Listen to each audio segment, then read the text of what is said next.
শ্রীমদ্ ভগবদ্গীতা যথাযথ চতুর্থ অধ্যায় জ্ঞানযোগ শ্লোক নাম্বার 18। কর্মণ্যকর্ম ইয়ঃ পশ্চাৎ অকর্মণি চ কর্ম ইয়ঃ স বুদ্ধিমামনুষেষু স যুক্ত কৃৎস্ন কর্মকৃৎ। শব্দার্থ: কর্মাণি কর্মে, অকর্ম অকর্ম, ইয়ঃ যিনি, পশ্চেৎ দর্শন করেন, অকর্মণি অকর্মে, চ ও কর্ম কর্ম, ইয়ঃ যিনি, স তিনি, বুদ্ধিমান বুদ্ধিমান, মনুষ্যেষু মানব সমাজে, স তিনি, যুক্ত চিন্ময় স্তরে অধিষ্ঠিত, কৃৎস্ন কর্মকৃৎ সব রকম কর্মে লিপ্ত হওয়ার সত্ত্বেও। অনুবাদ: যিনি কর্মে অকর্ম দর্শন করেন এবং অকর্মে কর্ম দর্শন করেন তিনি মানুষের মধ্যে বুদ্ধিমান।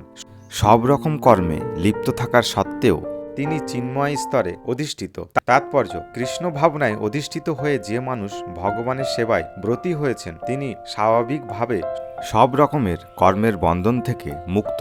তিনি তার সমস্ত কর্মই করেন ভগবান কৃষ্ণের সেবার জন্যে। তাই তার কর্তব্য কর্মের ফলস্বরূপ তাকে আর সুখ অথবা দুঃখ ভোগ করতে হয় না। এভাবেই ভগবান কৃষ্ণের সেবায় যারা ব্রতী হয়েছেন তারাই মানব সমাজের যথার্থ বুদ্ধিমান মানুষ। অকর্ম কথাটার অর্থ হচ্ছে কর্মফল রহিত কর্ম।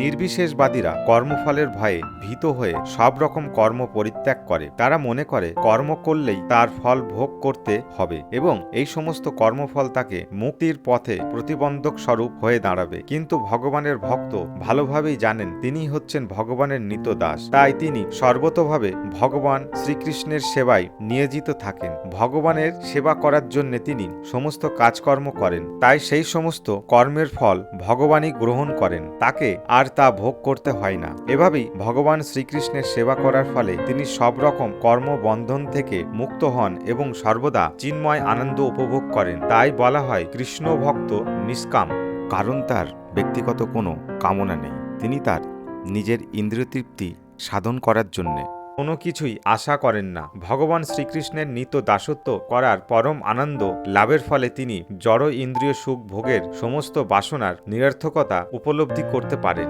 এবং তার ফলে তিনি সম্পূর্ণভাবে কর্মফলের বন্ধন থেকে মুক্ত হন।